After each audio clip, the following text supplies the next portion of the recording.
যেহেতু সংবিধান সংস্কারের কাজ চলমান আছে, আমি আমার প্রতিনিধির মাধ্যমে আমার লিখিত মতামত পাঠিয়েছি। এদেশের সর্বস্তরের মানুষের সাথে নানা সময়ে প্রতারণা করা হয়। সাধারণ মানুষের যে চাওয়াগুলো আছে সেগুলোকে নানাভাবে চাপিয়ে রাখা হয়, দমিয়ে রাখা হয়। মালয়েশিয়াতে মাত্র 65% মুসলমান হওয়ার পর তাদের যদি রাষ্ট্রধর্ম, অফিসিয়াল ধর্ম সংবিধানে ইসলাম লেখা থাকে, তাহলে আমার 85% মুসলমানের দেশে লিখতে সমস্যাটা কোথায়? রেস কোর্সের ভাষণের সর্বশেষ শব্দ ছিল ইনশাআল্লাহ। আল্লাহ চাইলে আমরা স্বাধীনতা অর্জন করবো, আল্লাহ চেয়েছেন, কিন্তু পরবর্তীতে সংবিধানে আল্লাহর শব্দটাই রাখা হলো না। আমাদের বাংলাদেশের সংবিধান পরিবর্তনের বিষয়টি আপনি কিভাবে দেখছেন এবং সংবিধানের পরিবর্তনে লিখিতভাবে আপনি অংশগ্রহণ করেছেন কিনা, যদি করে থাকেন তাহলে কি কি পরিবর্তন আসছে? এটা আমরা আলহামদুলিল্লাহ তো বলেছি যে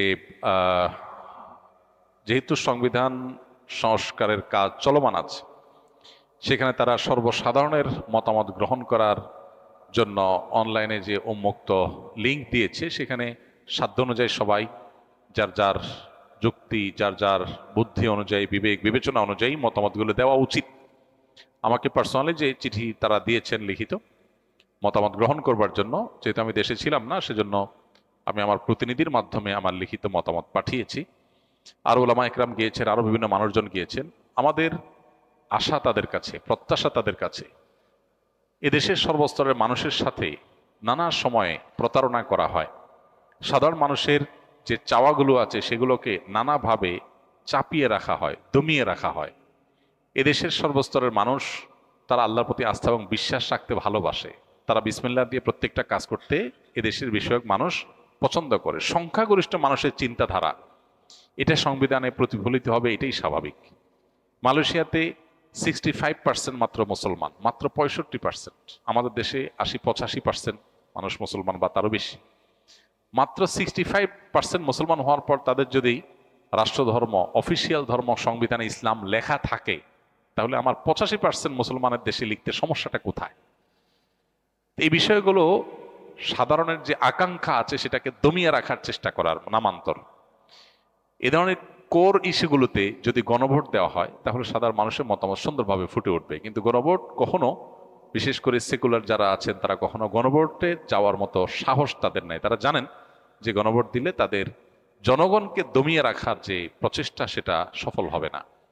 তো এক্ষেত্রে শুধু ইসলাম নয়, এদেশের সকল ধর্মের মানুষের ধর্মীয় মূল্যবোধ এবং এদেশের যে সমাজ এবং এদেশের যে সংস্কৃতি আছে সেটার পরিপন্থী কোনো কিছু আমাদের কোনো আইনে যেন না আসে, আমাদের নীতিতে যেন না আসে, রাষ্ট্র পরিচালনায় যেন সেরকম কোনো কিছুকে কোনোভাবে প্রশ্রয় দেওয়া না হয়।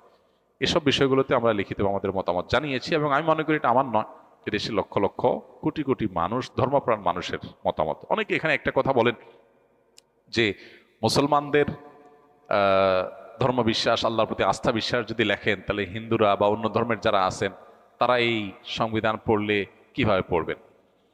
এর উত্তর হলো যে একটা রাষ্ট্র তার বেশিরভাগ মানুষের চিন্তাধারা, এটাকে যদি শ্রদ্ধা দেখানো হয়, গণতন্ত্রে যদি বেশিরভাগ মানুষের সিদ্ধান্ত অনুযায়ী রাষ্ট্র পরিচালনার কথা বলা হয়, তাহলে এটা তার সাথে পরিপন্থী কি? এটা তার সাথে সামঞ্জস্যপূর্ণ হয়। আরো মালয়েশিয়ানদের রাষ্ট্রধর্ম ইসলাম, এর পাশাপাশি অন্যান্য ধর্মের সবার ধর্মীয় স্বাধীনতা তারা নিশ্চিত করেছে সাংবিধানিকভাবে।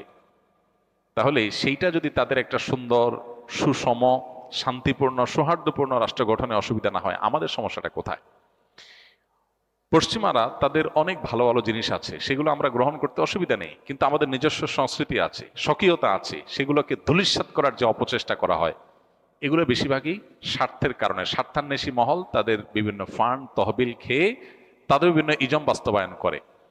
এবং আমরা দেখেছি যে 71-এও সর্বস্তরের মুক্তিযোদ্ধারা তারা সবাই ধর্মপ্রাণ ছিলেন, আল্লাভীরু ছিলেন।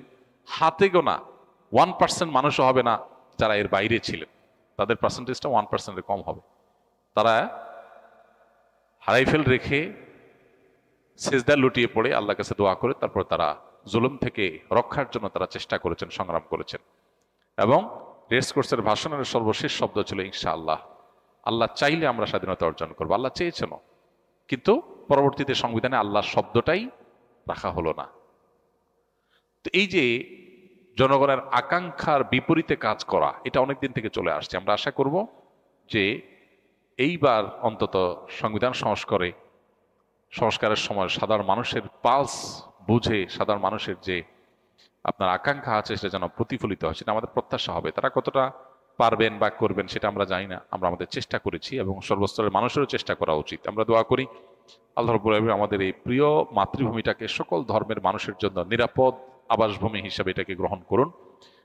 আমাদের এই দেশে মানুষ যতটা ধর্মীয় সম্প্রীতিতে বিশ্বাস করেন, পৃথিবীর কোনো অঞ্চলের পশ্চিমাদেরও আসলে অত বড় গাল নেই, অত বড় তাদের সুযোগ নেই যে তারা আমাদেরকে নসিহত করবে যে ধর্মীয় সম্প্রীতি এটা সৃষ্টি করবার জন্য তোমার সংবিধানে সেকুলারিজম লিখতে হবে। কোনো প্রয়োজন নাই। আমাদের দেশে মানুষ যে পরিমাণ শান্তিপ্রিয়, অন্য ধর্মের মানুষ যেরকম এখানে সুন্দরভাবে বসবাস করতে পারে, পশ্চিমাদের পৃথিবীতেও মুসলমানরা এতটা শান্তিতে এতটা নিরাপদে তাদের কাজকাম করতে পারে না।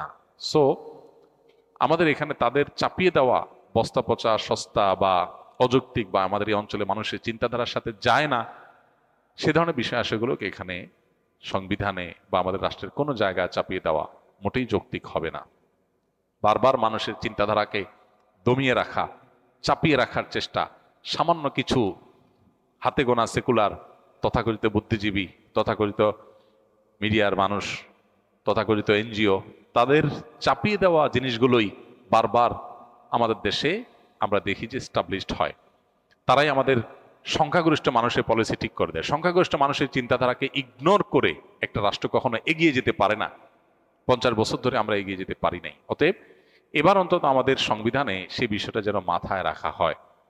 সকল ধর্মের ধর্মীয় মূল্যবোধকে শ্রদ্ধা রেখে সংবিধানে, আইনে কোনো ধর্মের ধর্মীয়, বাংলাদেশের মানুষের ধর্মের মানুষ, যে কোনো ধর্মের মানুষের ধর্মীয় মূল্যবোধ এবং সামাজিক মূল্যবোধ সংস্কৃতির পরিপন্থী কোনো কিছু থাকতে পারবে না। এটা সংবিধান নিশ্চিত করতে হবে।